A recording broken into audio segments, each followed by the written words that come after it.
Cities, including Carlsbad, Oceanside, Solana Beach, Vista, and Poway, have already voted to ban e-cigarettes from areas where cigarettes are banned. The city of San Diego has yet to take a position on the matter. So here to give us some of the arguments about this latest public health debate, we have Jeff Stier, who is a senior fellow at the National Center for Public Policy Research in Washington, D.C., and heads its Risk Analysis Division. Also, we have Dr. John Pierce. He is with UC San Diego's Moores Cancer Center. He's also the recipient of the 2013 American Association for Cancer Research Award for Outstanding Achievement in Cancer Prevention Research. Thank you both, gentlemen, for joining us.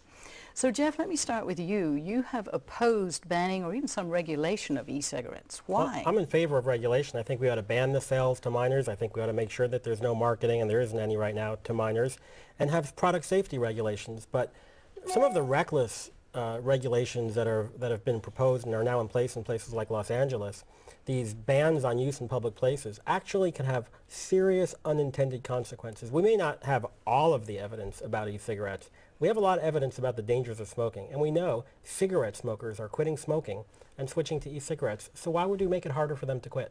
Remind us what the difference is between e-cigarettes and normal cigarettes. Well, there's a huge difference. I don't like the name e-cigarettes because they're not cigarettes. The main difference is that cigarettes are dangerous because you're burning and inhaling tobacco.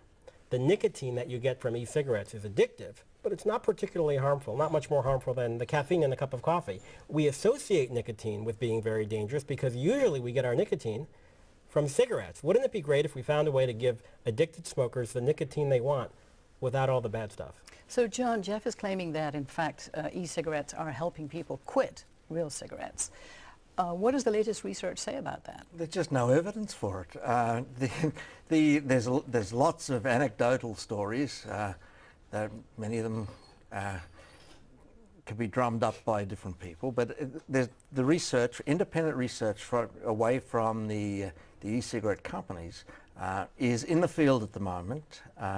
It will be with us within the next 2 years, and the early look I've seen on it is that it doesn't do as well as a nicotine patch, for example, for helping people to quit, and there are not many people who can convert to it and stay with it. But that's our point. My point is not that. The question on the regulation has to do with clean indoor air, and the vaping they put out is heavily has a lot of products in it. It has particulate matter less than 2.5, which is particularly dangerous. It's over 3 times the recommended standard in a room, a well-ventilated room with people vaping. And it also has exhaled nitrous oxide, which is the marker now for asthma. So we would expect that asthmatics, as someone who's got is either an asthmatic or has had a tendency to that, could be seriously affected by this as well.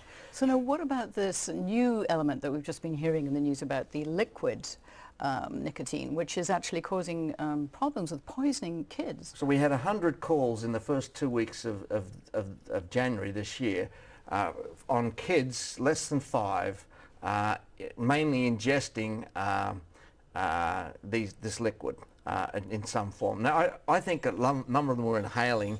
A number of them were inhaling it. It actually says it in the article, inhaling. But they also got it in their eyes and on their skin, and so there was. These are calls from providers asking for help in how to handle this problem. Okay, now Jeff, I want to give you a chance, because the thing about the liquid nicotine is that sometimes it's given cherry flavor, bubblegum flavor. It's attractive to kids. A couple points on that. We ought to have regulation in place right away that makes sure there's product standards so it doesn't come out, that people aren't dropping it and kids aren't having it. Of course we ought to have that, but my friend John here sounds as if he's cheerleading against e-cigarettes even working. The reason e-cigarettes help so many people quit smoking, and you can walk around denying it, is because the flavors attract adult smokers. Because you don't want tobacco-flavored e-cigarettes. That's not a very good flavor. Many cigarette smokers who have quit are saying, it's because of the cherry flavor that I'm able to get off of the tobacco burning that I get out of e-cigarettes, and these people are feeling better. So these are the real public health heroes, the people who quit smoking. Unfortunately, we have run out of time, but I know that the tobacco industry is promoting this new product also. So Well, they see it as a threat to their business, so they ought to. Okay, Because people are quitting smoking. This is not the case. So this is a pretty hot argument. I know it's one of the most significant public health threats that we're currently facing. So thank you so much for weighing in. I'd like to thank my guests, Jeff Stier, Senior Fellow at the National Center for Public Policy Research in Washington, and Dr. John Pierce with UCSD Moore's Cancer Center. Thank you so much.